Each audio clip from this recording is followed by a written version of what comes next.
guys. Hello from San Cristobal de las Casas. This last day here in Chiapas. Yesterday was crazy. Social networks were down. Didn't have any Wi-Fi.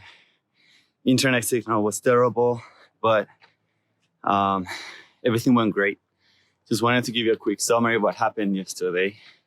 Basically, we drove from Tuxtla Gutierrez around 7 a.m. with Chio, Hector, Chucky, and Martin.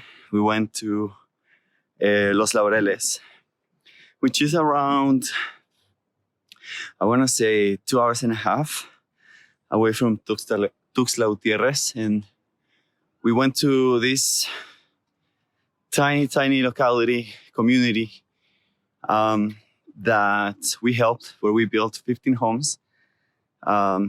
Project Paz provided the materials for all these 15 homes. So the task was to meet the 15 families, visit the 15 homes, 2 different neighborhoods, and it's way high up in the mountains. It was a very ambitious plan. Everybody was super tired, but it worked out. There was a local community leader who took us from house to house, meeting all the families. I had the opportunity to ask them about how many people live there, what was their experience with the earthquake, and how they feel now with their new home. I got tons of footage of that. We'll upload it to Dropbox so you can see it. But it was great. The overall feedback is that the homes are in great shape.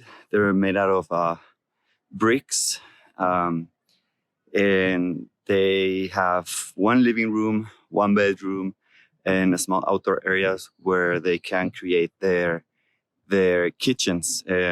These people are used to have the kitchens outside the homes in an open environment because they use wood to cook. So the smoke, it's dangerous to have the kitchen inside the house.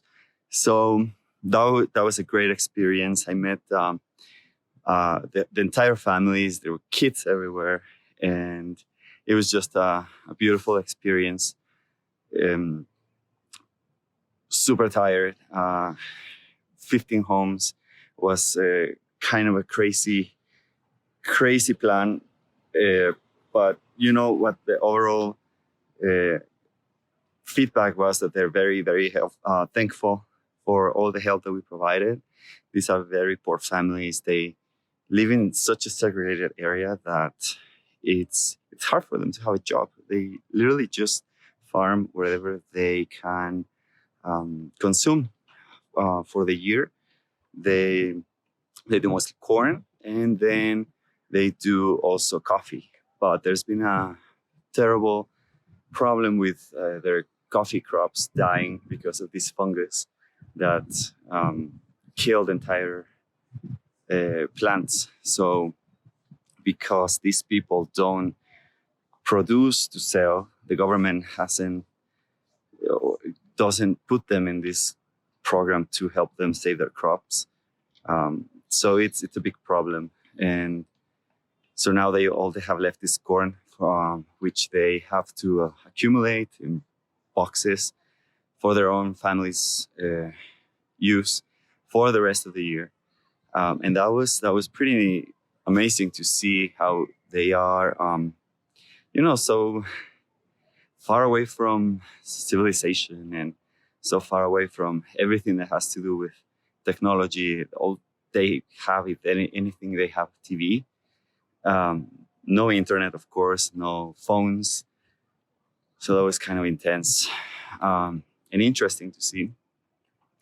We drove back around 3 p.m. after having chicken soup, gallina, caldo de gallina, at this guy's, the leader's house. It was awesome. It was delicious. He was very welcoming with all his family there too. Well, after driving back for another 2 hours and a half, 3, It was really, really intense. We were all super tired, and the guys were real troopers. The guys from Fonset, they drove me everywhere, and very nice people. I'll share with you more small videos that I have once I have access to better Wi-Fi and all of that. So now I'm here in San Cristobal, just with a beautiful view. And I'll see you later.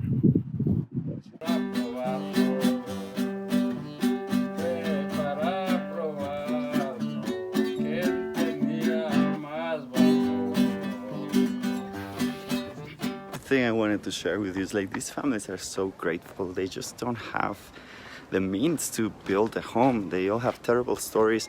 The earthquake actually hit there at night while they were sleeping. They go to bed fairly early because there's not much to do, quite honestly. There's if they're not working, they're just like doing nothing else. So when the earthquake happened, it woke them up. They had to run to their to the outside of the homes, and many of them, most of those people that we helped, don't have. They didn't have anywhere else to go, so they literally slept outdoors for 4 months until their homes were built. It was until August last year when they Fonset delivered the homes, and then they had a real shelter to stay.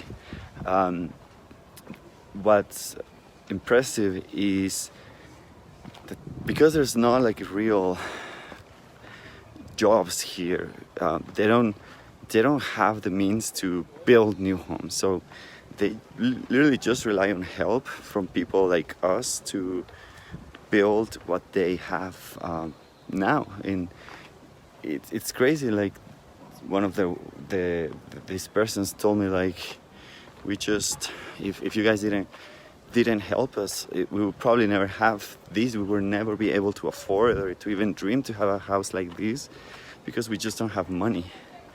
So it's pretty shocking. Even if it's 2 rooms and a half what we deliver, it means it's a complete luxury for them. So it's quite crazy, and it just makes me feel like we're so lucky to have what we have, and to be able to have a job and to build homes fairly easy compared to these people.